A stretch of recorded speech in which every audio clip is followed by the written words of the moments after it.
Hello everyone, welcome to beat the street. अभी बहुत ही बड़ी ब्रेकिंग खबर आ चुकी है। ब्रेकिंग खबर क्या है? पिरामल ने डीएचएफएल को जीत लिया है। जी हाँ, पिरामल विंस डीएचएफएल बिड। इस वीडियो में हम आपको सारी डील के बारे में बताएंगे, पूरी बिड के प्रोसेस के बारे में बताएंगे और कैसे पिरामल जीता है ये भी बताएंगे। और हम आपको ये भी बताएंगे कि डीएचएफएल के शेयर होल्डर्स को क्या करना चाहिए और इसका शेयर प्राइस पे क्या इंपैक्ट देखने को मिलेगा। लेकिन अगर आप हमारे चैनल पे पहली बार आ रहे हैं तो हमारे चैनल को ज़रूर सब्सक्राइब कर लीजिए और बेल आइकन को दबा लीजिए, क्योंकि हम ही लोग हैं जो सबसे पहले डीएचएफएल से रिलेटेड सारी खबरें अपडेट कर रहे हैं। मेरा मानना यही है कि यूट्यूब पे भी ये जो खबर है सबसे पहले आप हमारे चैनल के थ्रू देख रहे होंगे। चलिए बात करते हैं डीएचएफएल की बिड के बारे में। पिरामल की जो बिड है वो 94% के वोटिंग के साथ जीती, यानी सीओसी ने 94% यहाँ पे वोटिंग पिरामल के फेवर में दी है। अभी जो पिरामल का ऑफर था वो 37,250 करोड़ रुपए का था, लेकिन ओकट्री कैपिटल का 38,400 करोड़ का था। अब आप जानना चाहेंगे कि ऐसा क्यों हुआ कि डीएचएफएल में पिरामल कैसे जीत गया, क्योंकि उनका ऑफर तो कम है। इसके बारे में हम और बात करेंगे। सबसे पहले बात करते हैं बैंकों के बारे में। बैंकों का यहाँ पे करीबन 91,000 का करोड़ का टोटल लाइबिलिटीज़ है, जिसमें से बैंकों की लाइबिलिटी करीबन 40,000 करोड़ की है।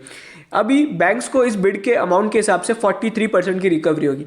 43% की रिकवरी का मतलब है कि अगर 100 करोड़ का कोई लोन है मान लीजिए, तो यहाँ पे 43 करोड़ रुपीज़ यहाँ पे बैंक को रिकवर होंगे। जैसा कि आप सभी को पता है, एसबीआई का यहाँ पे जो सबसे ज़्यादा एक्सपोजर है, एसबीआई का करीबन 10,000 करोड़ का एक्सपोजर है, तो उन्हें लगभग 4,300 करोड़ यहाँ पे अभी बैंक को मिलेंगे। और उसी के अलावा जो और दूसरे बैंक है वो बैंक ऑफ इंडिया है, कैनरा बैंक है, एनएचबी है, यूनियन बैंक ऑफ इंडिया है, सिंडिकेट बैंक है और बैंक ऑफ बड़ौदा है। चलिए बात करते हैं पिरामल क्यों जीता।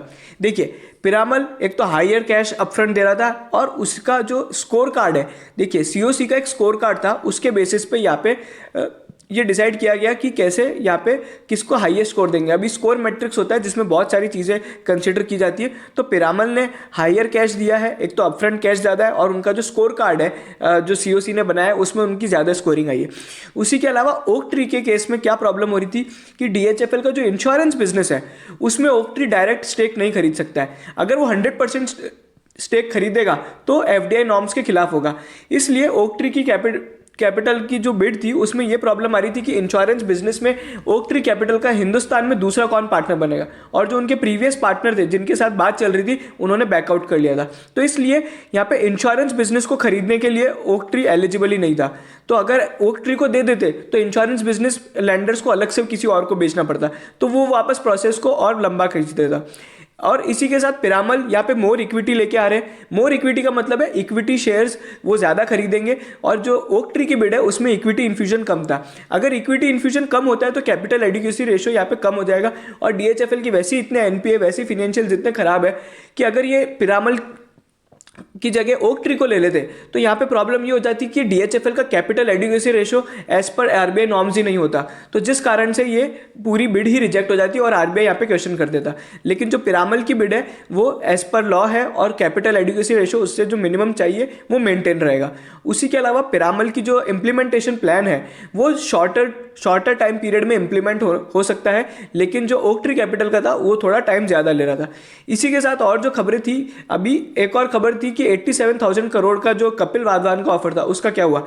मैंने हमारे पुराने वीडियो में ही बताया था कि इस तरह के जो ऑफर्स आते हैं वो आरबीआई या फिर सीओसी सब रिजेक्ट कर देते हैं। इसके पीछे बहुत सारे रीज़न है। सबसे बड़ा रीज़न था कि एक तो कपिल वाधवान ने पहले पैसे क्यों नहीं जमा कराए जब उनसे मांगे गए थे, और दूसरी बात यह कि अभी उनकी जितनी भी सारी असेट्स है वो सारी जब्त कर ली गई है सीबीआई या फिर ईडी द्वारा, तो उनके पास खुद के पास कुछ है नहीं, लेकिन वो फिर भी ऑफर कर रहे हैं। तो वो जो एक ऑफर है वो एक बेसलेस है।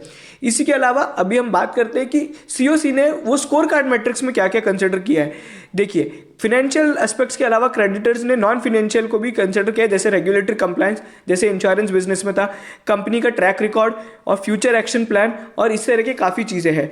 इसी के अलावा कंपनी के ट्रैक रिकॉर्ड की अगर हम बात करें तो ओकट्री कैपिटल का इंडिया में कोई एज सच एनबीएफसी में कोई यहाँ पे वो नहीं है, अगर आप देखेंगे एक्सपीरियंस नहीं है, लेकिन पिरामल ग्रुप का यहाँ पे एक्सपीरियंस है। तो ये सब चीज़ों को देखते हुए और यहाँ पे बिड को पिरामल को जिताया गया है। अभी क्या होगा इस केस के अंदर मैं आपको बता दूं, सीओसी अगले हफ्ते मिलेंगे जो फाइनल लेटर ऑफ इंटेंट यहाँ पे इशू किया जाएगा पिरामल ग्रुप को। लेकिन अभी कुछ खबरों के मुताबिक ये भी माना जा रहा है कि ओक ट्री कैपिटल भी चुप नहीं बैठेगा। Oak tree capital can challenge this order of COC. तो यहाँ पे हो सकता है ओक ट्री, अभी आपको देखने को मिलेंगी ऐसी खबरें कि ओक ट्री ने सीओसी के जो डिसीजन को चैलेंज कर दिया है। अभी हम बात कर लेते सबसे इंपॉर्टेंट डीएचएफएल के शेयर होल्डर्स को क्या करना है।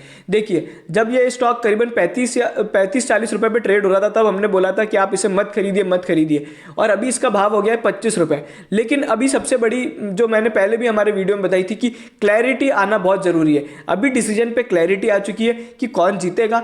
तो अब यहां से ये बात क्लियर है कि पिरामल ही जीतेगा। ये बहुत ही मतलब कम चांसेस होंगे कि ये बिड में वापस कुछ होता है और वापस अगर ओक ट्री कैपिटल जीत जाए या अडानी बीच में आ जाए, तो ये सब चीजें अब देखने को बहुत मुश्किल है। यहाँ पे क्लैरिटी आ चुकी है कि ये जीतेंगे और इन्हीं को ही, पिरामल को ही यहाँ पे दिया जाएगा डीएचएफएल की ओनरशिप।